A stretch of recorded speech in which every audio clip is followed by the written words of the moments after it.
Welcome to Live, life-inspired views for every day. My name is Chris Meyer, and I'm a curious soul. I've always loved my age. I learned it from my mother shortly after I was married at age 20. After we were married, my husband and I found ourselves socializing with people who had been my professors the year before. One day I told my mom, I feel like all of a sudden I'll grow older and die. Well, she replied with her usually enthusiastic endorsement of life. Oh, I've loved every age after 40 more than ever before. Well, I took that mantra into my heart and have loved every age since. However, now I'm 67 years old, and after an enlightening recent experience, I have come to wish I had more of life left to live. You see, we recently returned from a memorable trip to Norway.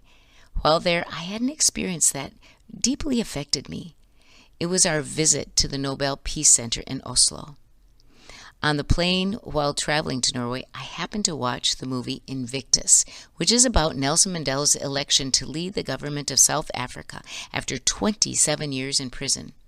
He was tasked with unifying a nation deeply divided by race only months after apartheid. He curiously noticed one place where the two races supported each other: rugby. Through that sport, and with confidence and optimism, he was able to unite a torn country toward peaceful existence. So how serendipitous that I should tour the Nobel Peace Center right after watching that movie. Nelson Mandela was awarded the Nobel Peace Prize in 1993. Almost immediately when we entered the center, we saw the quote that perhaps reflects the theme and purpose of the Nobel Peace Center. Nelson Mandela was quoted, "The best weapon is to sit down and talk." Throughout the center, the impelling questions on the walls cause one to reflect on what kind of personal achievement is important, or how our skills can be used to help and benefit others. There are the photos and quotes of all those over the past 120 years who were awarded the prestigious Nobel Peace Prize by what they have done to make a difference in this world. It is humbling, inspiring, and motivating to see how these people could initiate change and find the good in humanity. Desmond Tutu, who happened to receive the Nobel Peace Prize in 1984, has become a hero to me. He devoted his life to help people dialogue with the goal of forgiveness and reconciliation. He has a delightful sense of humor and is wonderful to listen to. You should look him up. Oh, my friends, these people showed me that we need to lean into hope. It is always there for us and can provide for us a warm blanket to rest under while we live through these troubling times. I left the Nobel Peace Center wondering how I could be like those people who in some ways are so much like me, just plain people.